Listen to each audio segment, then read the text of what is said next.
السلام علیکم۔ مجاہد فرساد۔ آج کا پیغام۔ کسی بادشاہ کو 2 باز تحفے میں ملے۔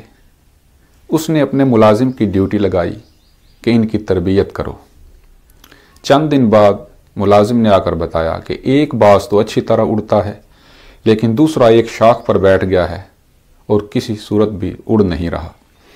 بادشاہ نے کئی معالجین بلائے کہ ایسا نہ ہو کہ باز بیمار ہو گیا ہو، لیکن باز کسی طور نہ اڑا۔ پھر بادشاہ نے ایک ایسا آدمی تلاش کیا جو کئی سال جنگل میں گزار چکا تھا، تو اس کے آتے ہی باز نے اڑنا شروع کر دیا۔ بادشاہ نے پوچھا کہ تم نے ایسا کیا کیا؟ اس نے بتایا کہ میں نے اس شاخ کو کاٹا جو اس کی اڑان میں رکاوٹ تھی، یہ اسی پر بیٹھا رہتا تھا۔ تو اگر ہم بھی اپنی زندگی پر غور کریں تو ہماری ترقی کی راہ میں بھی کوئی نہ کوئی ایسی شاخ رکاوٹ بنی ہوئی ہے، یعنی ایسے فضول کام جن میں ہم اپنا وقت برباد کر رہے ہیں، ہمیں اس شاخ کو کاٹنا ہوگا۔ آج کے لیکچر میں ہم فخریہ، صحرا اور رخصتی کے بارے میں پڑھیں گے۔ فخریہ کیا ہے؟ فخریہ وہ صنف شاعری ہے جس میں شاعر اپنی ذات، اپنے خاندان، آباء و اجداد، اپنی قوم، ملک وغیرہ پر فخر کا اظہار کرتا ہے۔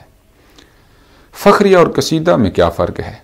قصیدے میں شاعر کسی دوسرے کی ذات، دوسرے کے خاندان یا ملک کے بارے میں تعریف بیان کرتا ہے، جبکہ فخریہ میں اپنی ذات، اپنے خاندان، اپنی قوم کی تعریف بیان کی جاتی ہے۔ فخریہ اور تعلی میں کیا فرق ہے؟ کچھ محققین ان کو ایک بیان کرتے ہیں اور کچھ ان میں باریک سا فرق بیان کرتے ہیں۔ فخریہ فخر سے ہے، یعنی اس میں صرف فخر کا پہلو پایا جاتا ہے، لیکن تعلی میں شیخی، ڈینگ، تکبر، غرور وغیرہ پایا جاتا ہے۔ میر کا فخریہ شعر: سارے عالم پر ہوں میں چھایا ہوا، مستند ہے میرا فرمایا ہوا۔ غالب کا فخریہ شعر: ہیں اور بھی دنیا میں سخنور بہت اچھے، کہتے ہیں کہ غالب کا ہے انداز بیاں اور۔ حالی کی فخریہ نظم کون سی ہے؟ مسدس حالی۔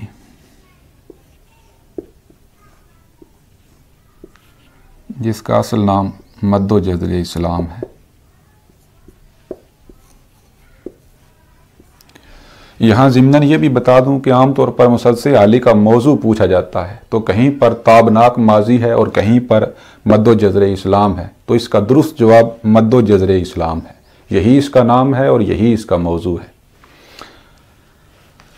اقبال کی فخریہ نظم: علامہ اقبال کی بھی ایک فخریہ نظم ہے، خطاب بجوانان اسلام۔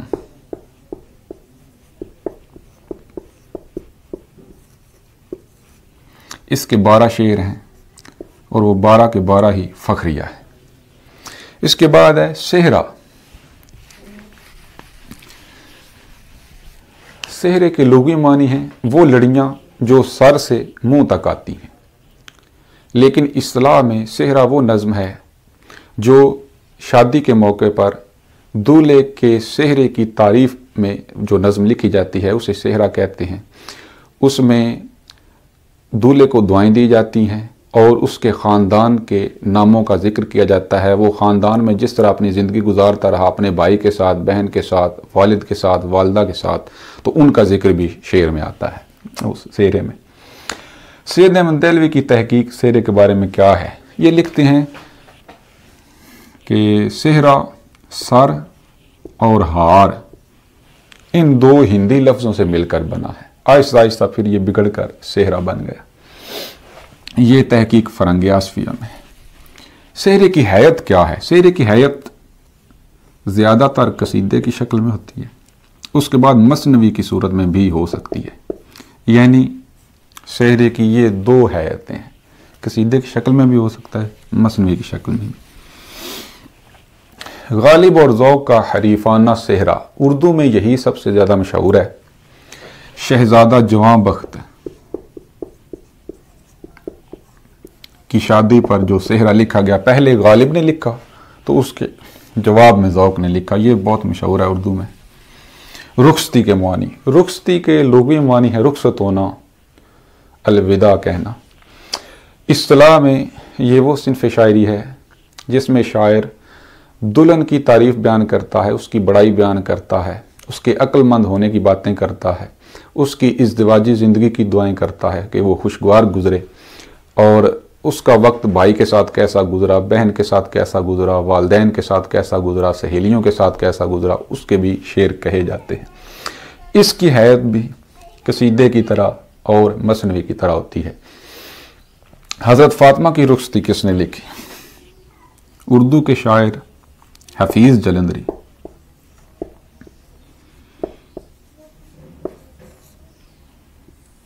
جنہیں شاعر اسلام بھی کہا جاتا ہے، انہوں نے حضرت فاطمہ کی رخصتی لکھی۔ تہنیجتی نظم۔ صحرا اور رخصتی، ان دونوں کا دوسرا نام بھی ہے، یعنی ایک تو صحرا اور ایک رخصتی ہے نا، ان کو تہنیجتی نظم بھی کہتے ہیں، یعنی صحرے کو بھی تہنیجتی نظم کہتے ہیں اور رخصتی کو بھی تہنیجتی نظم کہتے ہیں۔ بہت شکریہ۔ السلام علیکم، مجاہد فرساد۔ آج کا پیغام: خلیفہ ہارون الرشید زیادہ وقت علماء اور اولیاء کی صحبت میں گزارتے تھے۔ ایک دن انہوں نے ایک بزرگ سے کہا کہ مجھے کوئی ایسی نصیحت کیجیے جو مجھے جھنجھوڑ کے رکھ دے۔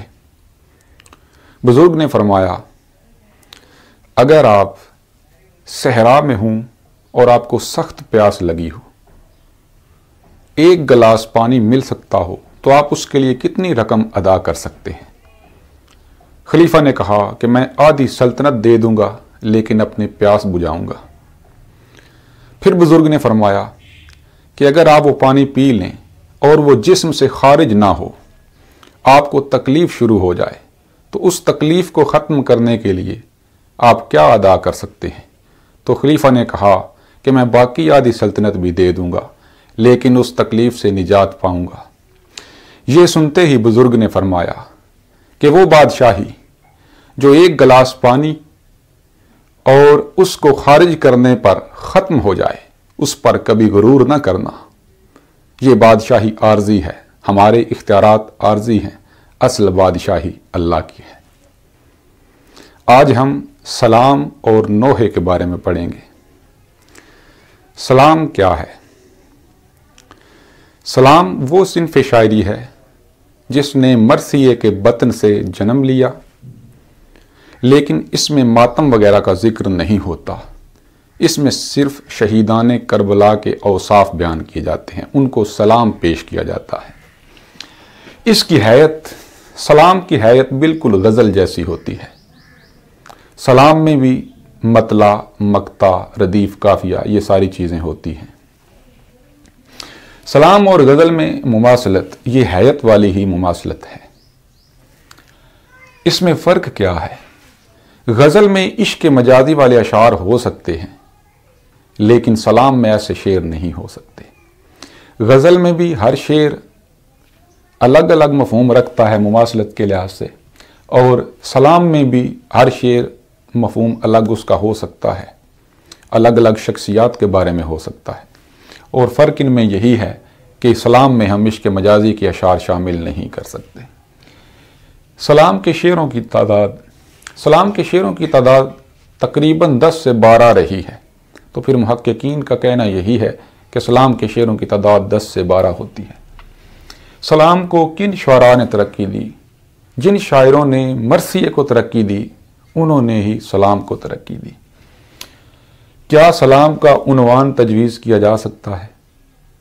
نہیں، یہ بھی مماثلت میں آ جاتا ہے۔ غزل اور سلام کی مماثلت میں جس طرح غزل کا عنوان نہیں ہوتا، اسی طرح سلام کا عنوان بھی نہیں ہوتا۔